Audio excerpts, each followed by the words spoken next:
अब ऐसा कौन उपाय है जो हमेशा खुश रह सको, हमेशा प्रसन्न रह सको, हमेशा मुस्कुरा सको, हमेशा हंस सको, हमेशा आनंद में रह सको?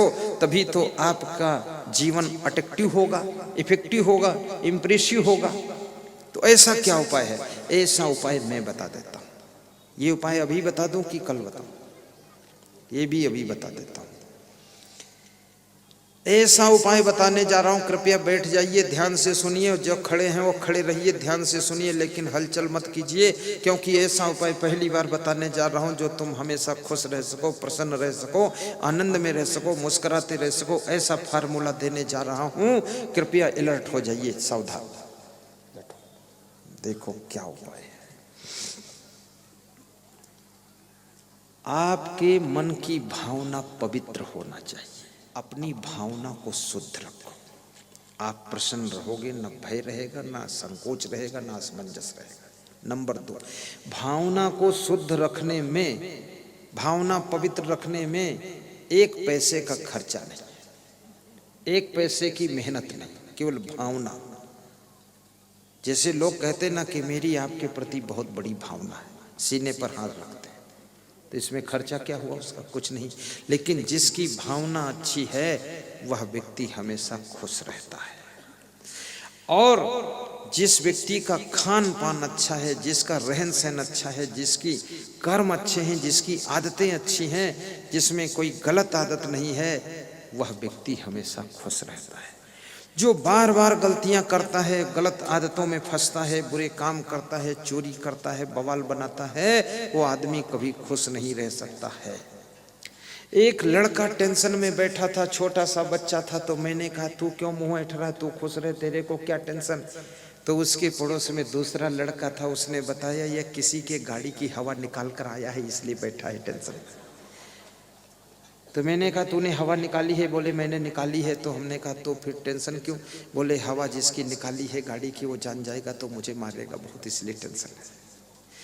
गलत काम करने वाले कभी खुश नहीं रह सकते हैं, गंदी आदतों वाले कभी प्रसन्न नहीं रह सकते हैं, और गलत सोचने वाले, गलत भावना रखने वाले कभी खुश नहीं रह सकते हैं। इसलिए मैं निवेदन करूंगा, कभी ऐसा वैसा खान पान ना करना।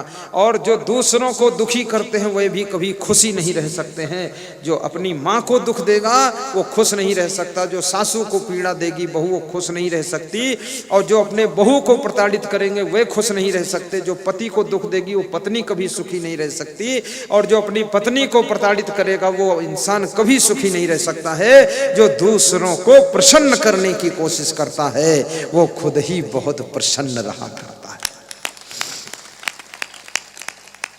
और इस दुनिया के अंदर कितनी भावना बिगाड़ लो, कार्य बिगाड़ लो, आदतें बिगाड़ लो, इसमें जो कुछ नुकसान होगा 90% आपका नुकसान होगा, और फायदा होगा आपका ही 90% फायदा होगा। जैसे कोई बेटा दारू पीने लगा, लफंगेबाजी करने लगा, तो याद रखना माँ बाप तो थोड़े दिन में मर जाएंगे, लेकिन फिर आगे चल करके दारू पीने का रिजल्ट तो आपको ही भोगना पड़ेगा। आपकी प्रॉपर्टी बिक जाएगी, कार्य सब बिगड़ जाएगा, आप दरिद्री हो जाएंगे, समाज में सम्मान खत्म हो जाएगा, जो आपका विकास था वो रुक जाएगा और विनाश शुरू हो जाएगा, और फिर इसका रिजल्ट तो आपको ही भोगना पड़ेगा। इसलिए खान पान को भी सुधारिए। तो कबीर साहब कहते हैं, आया है सो जाएगा राजा रंग फकीर, एक सिंहासन चढ़ चले एक बांधे जात जंजीर। और भाइयों बहनों, कृष्ण कहते हैं, युक्ताहार विहारस्य युक्त चेष्टस्य कर्मसु युक्त स्वप्नौ बोधस्य योगो भवत दुःखः। कृष्ण कहते हैं उनके दुख सदैव दूर हो जाते हैं जिनका आहार विहार यथा योग्य है, जिनके कर्म यथा योग्य है, और जिनका शयन और जागरण यथा योग्य है, उनके जीवन के दुख दूर हो जाते हैं और वही योगी कहे जाते हैं। आपका जीवन मंगलमय हो ऐसी शुभ कामना करता हूँ। सीधे बैठ जाइए, अभी कोई उठना मत, समय पर सत्संग को विराम दे दूंगा, चिंता करना मत। आपके लिए सत्संग पर्याप्त सुना चुका हूँ, अब मंत्र पढ़ने वाला हूँ। विसर्जन का मंत्र सुन लेने से आपके घर के भूत प्रेत चुड़ैल का भी विसर्जन हो जाता है, इसलिए मंत्र बोलने जा रहा हूँ। घुटनों पे हाथ रख लीजिए, सीधे बैठ जाइए।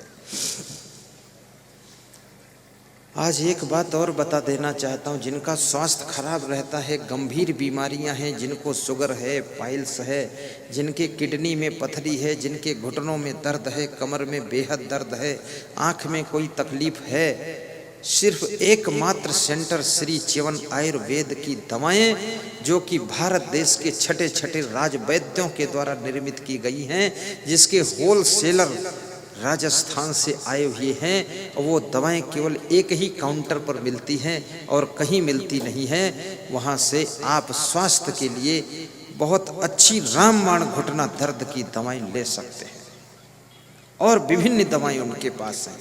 उन्होंने निवेदन किया है कि श्रोताओं को बता देना गुरुदेव। दूसरा, जिनके मन में अशांति रहती है, टेंशन रहती है, चिंता रहती है, वे कृपया सत साहित्य केंद्र यहाँ पर 2 लगे हुए हैं, वहाँ जा कर के आप धार्मिक पुस्तकों को खरीद करके जीने की राह, सुख की खोज, उन्नति कैसे करें, ऐसी ऐसी पुस्तकें, भजनावली, जितने भजन मैं गाता हूँ वह सारे भजन उसमें आपको मिलेंगे। वो पुस्तक को लेकर के अध्ययन कीजिए, मन की टेंशन दूर होगी। और जितने प्रवचन हैं, 100 घंटे का प्रवचन, 150 घंटे का प्रवचन आपको पेन ड्राइव और मेमोरी कार्ड में भी प्राप्त होगा, वहाँ से आप ले सकते हैं। और अपने घर में शांति की स्थापना के लिए साउंड सिस्टम भी लगाइए एक कमरे में, और मधुर मधुर आवाज में प्रवचन सुना कीजिए। मोबाइल के यूट्यूब में भी प्रवचन का आनंद लीजिए।